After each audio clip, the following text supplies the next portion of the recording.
తెలంగాణలో రేషన్ కార్డులు రద్దంటూ పుకార్లు. ప్రభుత్వం ఏం చెప్పిందో చూసుకున్నట్లయితే, రేషన్ కార్డులను రద్దు చేయం. ఆ ఆలోచన మాకు లేదు.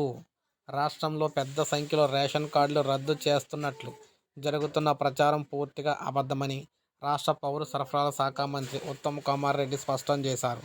రాష్ట్రంలో ఒక్క రేషన్ కార్డును కూడా తొలగించలేదని, అదంతా ఫేక్ న్యూస్ అంటూ కొట్టిపారేశారు. 6 గ్యారెంటీల అమలు కోసం ప్రజల నుంచి రాష్ట్ర ప్రభుత్వం దరఖాస్తులు స్వీకరిస్తున్న సంగతి తెలిసిందే. అయితే కొందరి రేషన్ కార్డులు రద్దు చేస్తున్నట్లు పెద్ద ఎత్తున ప్రచారం జరుగుతుంది. ఈ క్రమంలో రేషన్ కార్డుల రద్దు ప్రచారం నిజమేనా అంటూ ఎంఐఎం అధ్యక్షుడు అసదుద్దీన్ ఓవైసీ ఇక్కడ ఎక్స్ ద్వారా అంటే ట్విట్టర్ ద్వారా ఉత్తమ్ కుమార్ రెడ్డిని అయితే అడిగారు.